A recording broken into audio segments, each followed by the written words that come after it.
Welcome to Denver Summit FC Pitchside, sponsored by your local Honda dealers. I'm Lionel Bienvenu, along with Brady King and Nick Rothschild, and we are here every Friday to bring you the latest and the greatest, anything and everything happening with the Summit FC. Oh, and happening right now, guys, the Summit coming off a tough, hard-fought 1-0 loss to the league's top team in Washington last week. Looking ahead to what I think, guys, is a must-win match Sunday night against Boston at Centennial Stadium. Nick, the Summit and Legacy tied with 19 points. That's both just 3 points out of 8th place right now. I think a win Sunday would set the Summit up for a race to the postseason. Yeah, look, as of today, the Summit are essentially 4 points out of a playoff spot with a possible of 45 points left to be gained. So, yes, I think beating Boston at home would help continue the sort of upward trajectory that we've wanted to see from the Summit in their first season. But whether you like it or not, learning how to win is an acquired skill. You can't read about it. You got to live it. Now, Lindsay Heaps will certainly expedite that process, but the key for me down the stretch here is point acquisition. Win or draw. There's no doubt in my mind that this group is a playoff team, full stop. They will find their way into the postseason. I'm just not ready to say must win at the beginning of August. That's fair, but this next 3-game home stretch is very, very important. I think 2 of the 3 games are very winnable for the Summit, in my opinion. And like you guys said, with 15 matches left, every point matters. So I caught up with Nick Cushing this week to see what he needs to see from his team during this second half of the season, the adjustments he's looking for, and the biggest lessons his group has taken away from the first half of their inaugural campaign. 15 matches in the season, halfway, 19 points. When you hear those numbers, what's your reaction? Probably should have more points, but going through the process of making sure that we improve consistently. Yeah. We're going into the sort of home stretch now, which is the 15 games that will lead to the playoff. We have the foundation of a good team. We now need to make sure that we consistently get results. I know your expectations are sky high. How difficult is it to balance having patience while also still expecting a lot from these girls? For me personally, incredibly difficult because I'm here to build a winning team. Also difficult because we can see the foundation and the building blocks of a really good team here. You know, we can go away to Washington Spirit and come away incredibly disappointed that we didn't get a result. Mm-hmm. So the patience is the understanding that with this group and where we are currently, patience is about taking time to slowly build this young team into a winning team. 3-game home stretch in 7 days. You've praised your bench. How important is this team's depth going to be going into this stretch? Everybody will play. They have to in a Sunday, Wednesday, Saturday turnaround. Yeah. You have to use the depth, and it'll be a marker of where our depth is. I'm incredibly excited about playing any of our players because they train incredibly well. It feels like Lindsay has made an immediate impact on all fronts. How is she kind of molded into this group so far? Incredibly well. The best way to accelerate the championship mentality of the team is to put champions in it. And to put a player like Lindsay that is basically plug in and play and bring the level. You can feel it in the training, you can see it and hear it in the locker room, and you can see it. We played 2 really, really top teams in this league at the moment. Portland, that have been consistent this year, and Washington Spirit, that top of the league, right? And Lindsay's influence has shown that you can accelerate the ability of the team's, mentality, mindset, and I'm really, really enjoying working with her. With the race kind of tightening, what is your message to the group relative to where you guys are right now? Opportunity. I think, the bare minimum for us is to be competitive. Mm-hmm. We've shown that we're in every game, bar maybe Boston, where I thought we gave away too many chances in the early parts of the game, and Kansas, where we didn't compete in that game. Every other game we've been competitive and we've either won or we've only just missed out. So for us now, it's about taking the opportunity to be the team that falls the right side of those tight margins, and I think we're investing a lot in the team, the effort, the execution, the idea of the way we want the team to play. Now it's about getting the payback for that, and I think the team are really hungry to do that. So really the silver lining going into the second half is the Summit has been in nearly every match this season, especially against the top team in the league in Washington. Now, it's just about finishing those opportunities that they're getting. It's easier said than done, but I do think they are close. Well, Coach said it best after that loss to the Spirit in the postgame presser. He said there's a fine line between frustration and patience. They were so close to winning in Washington. And then Kaylee Kurtz said they are right there, in position to score that important goal, that winning goal, but that they're just not finishing. But she believes it's only a matter of time before being so close turns into scoring that goal and winning the match. Look, can we just, can we say the word luck? Is that something we can talk about? Yes. Luck. Come on, 9 times out of 10, Allie Brazier scores twice down the stretch of that game. Sometimes things just aren't going your way, but when the ball starts bouncing in the Summit's favor, look out. Exactly. All right, it's time for a break, but when we come back, as the great Bon Jovi once sang, we're halfway there, living on a prayer. You guys familiar with living on a prayer? But we're halfway there. Careful. Living on a prayer. All right. For the star. That was crazy. But anyway, yes, we are halfway there. 15 games down, 15 to go. So we're taking a moment when we come back to reflect on the good, the bad, and the beautiful so far this season. That's next on Pitchside.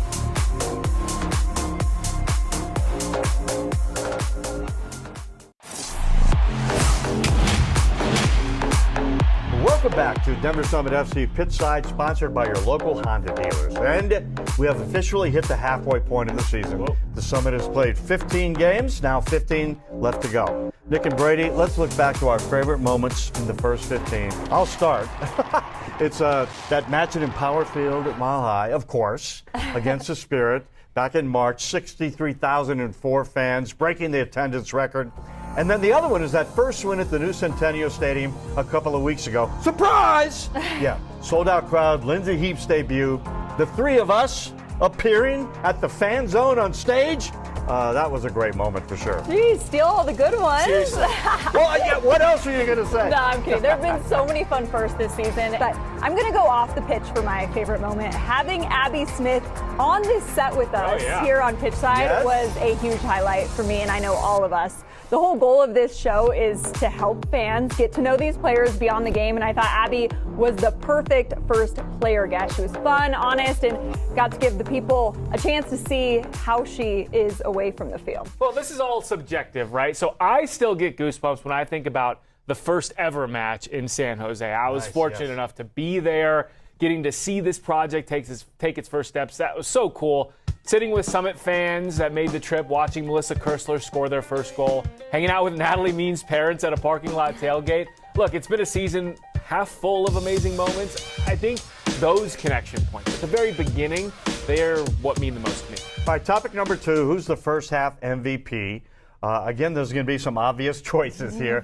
I think it's a tie between two players, the first half captain, Janine Sonis, and goalkeeper Abby Smith. Yeah, I'll make the case for friend of the program, Abby Smith, because she's been nothing short of excellent during this first half of the season. She's top 5 in the NWSL in saves, 4 clean sheets, and she's kept Denver in a few games by making key saves in big moments. But what stands out to me about Abby is that when she got here, she was a journeywoman. She spent a decade in the league battling through injuries and timeshares, only to get here and elevate her game. That's, for me, she would be my MVP. Well, I'm going the other way with Janine Sonis. She is my first half MVP.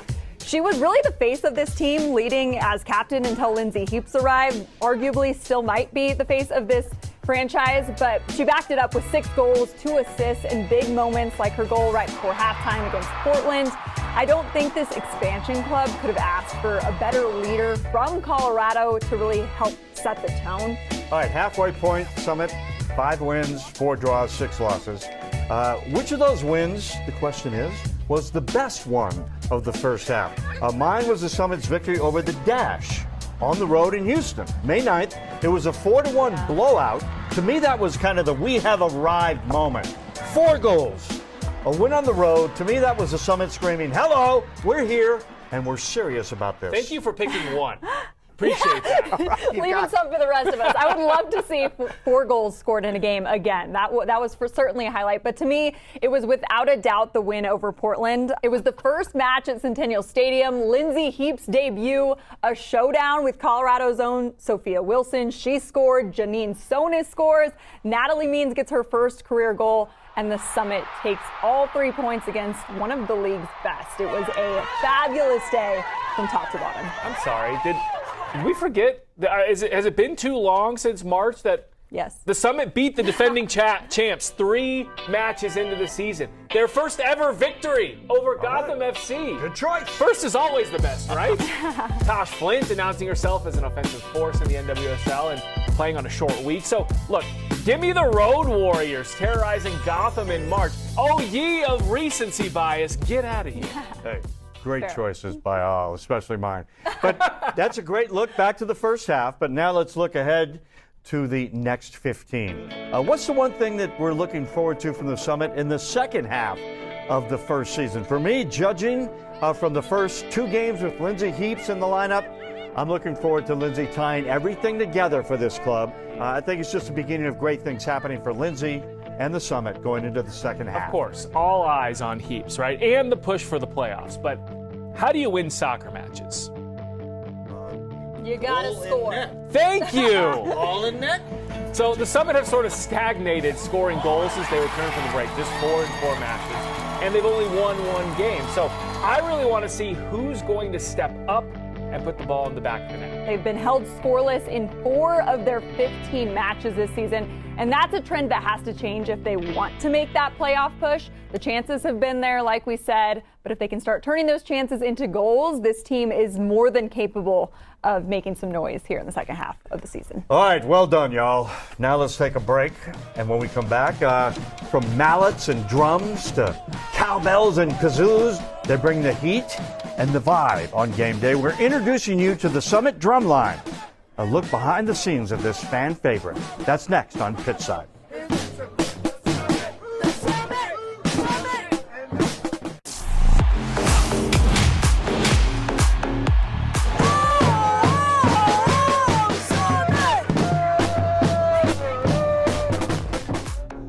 Alrighty, welcome back to Denver Summit FC, sponsored by your local Honda dealers, and that was the Denver Summit Drumline. As you can hear, they bring the noise and the beat to every match. That's right. And here on Pitchside, we are dedicated to connecting you to the players, the coaches, and yes, even the band too. Ah, feel the rhythm. All right, let's bring in Denver 7 Summit correspondent Maggie Wolanski. Maggie, maybe we need to change your title to musical correspondent because you keep getting invited to band practice. I know, and I love it. And what a great invite it was. These guys are pros with a passion for performing, staying on top of the beat with all the crowd craze, while also having fun themselves. Take a listen. We've got a trombone. The beat So excited. is growing louder with new players joining the 14ers drumline. 2, 3, 4. Kat Carlton can feel the rhythm changing. Yeah, this is our first practice here, bringing in the brass line. And change is music to their ears. We are looking like a drum line! Sarah Tooker is all in. 1000%. I love this so much. I love women's sports so much. Still, there are butterflies. Nervous, but it feels good to have like a drum line. Like they've been rehearsing before, so it feels solid to just kind of join in with them. So while practice may be in a parking lot, this crew means business. Just trying to make sure that the beats are all like coordinated and that we're sounding as good as we can. Kat You want me to do it again? and Jen Dexter 1 and 2 and 3 and 4. felt a calling to build up energy at Denver Summit FC games. When we play music and we have other people in the supporter section chanting the chants and everything and being involved in the match, it really makes it important for us as the fans and for the players to have that connection. Putting their own spin Hey Baby's a cute one. on classics Trying to keep those traditions alive with, football in Europe, but bringing it over here to America. At the core, it's simple, Supporting women's sports and, having a good time watching soccer. but what's felt is magic. It's just like playing around with your buddies is what it feels like. And you may have spotted Denver 7's own Sarah Tooker, a director on our morning shows, jamming along. This story is a prime example of why I love doing this show and connecting with this wonderful community of soccer fans. Yeah, I'm working on it, Sarah. You know what we need?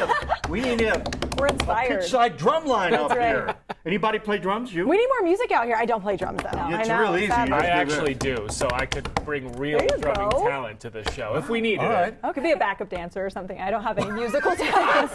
Sorry. All right, well, there we go. Look forward to next show, for Good job, sure. Maggie. All right, Maggie, thanks so much. It's time for one more break, but stay with us. Up next, we're listening to your voice, the viewers and fans of the show giving us their comments and questions for the Summit players and coaches. That's next on Pitchside.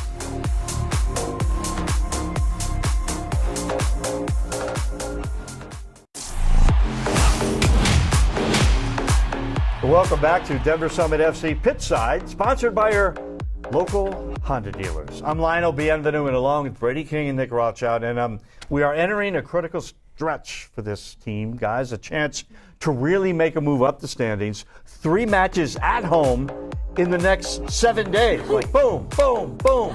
Sunday, Legacy. Wednesday, Courage. Saturday, Royals. This coming week, wow, it's going to tell us a lot about this club. Courage! You said it, and that's exactly what the Summit need this week. And electrolytes. They're going to put the world-class recovery technology they have at the Common Spirit Performance Center to the test this week. Now, certainly 3 winnable games. Maybe a chance for Nick Cushing to tinker with his lineup a bit. He feels they have the best bench mentality in the NWSL.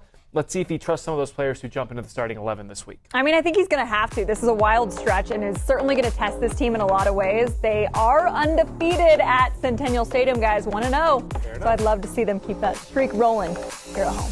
All right, as we know, Pitchside is your voice for anything and everything you want to know about the Summit. Scan that QR code on your screen. Let us know what you want to see from the players or Coach Cushing or anybody up here. And since we're halfway through the season, let's check out best of your fan questions thus far. Your guilty pleasure dessert. Honestly, like crumble cookie. I really like crumble. I think sometimes people say they're overwhelming. Absolutely not. What's overwhelming about them? They're very good. Favorite ice cream flavor? Mint chip. No Always, doubt? No doubt. Yeah. Explain why you like eating toothpaste ice cream. Toothpaste. I'm not sure. I love, like, especially when it's fresh mint flavor. Like, I love that. And then I love when there's a crunch of the chocolate chips, and sometimes I'll add sprinkles too. One of our viewers wanted to know what your go-to coffee order is, if you're a coffee drinker at all. I am a coffee drinker, so in the morning I'm an Americano, but only 3/4 milk, and then through the day I'm a double espresso. Probably drink too much coffee. I will brush my teeth before every game. That's about the only thing that I've kept. And, look good, feel good, don't have smelly breath. All-time best Gatorade flavor. Oh. Shoot, what's the white one? White? Something glacier? Glacier Freeze? Some Something sort like of that. cold-sounding name? Yeah. Man, you guys have really brought the heat to the Summit this season. Keep it coming, though. Just like the team, we need to see the best out of you over the next 15 That's games. right. Natalie Means my kind of girl. Mint chocolate chip ice cream. Oh, jeez. Ice cream and crumble cookies? I am hungry. Let's go grab some dinner. Let's go. It's time All right, to we're wrap done this up. here. Let's go. Time to eat. Tune in to Pitchside every Friday, right here on Denver 7. Again, the monster week ahead, 3 matches at home, and we have it all covered for you right here on Pitchside. And remember the Summit's battle cry, together we climb. So have a great night and go Summit.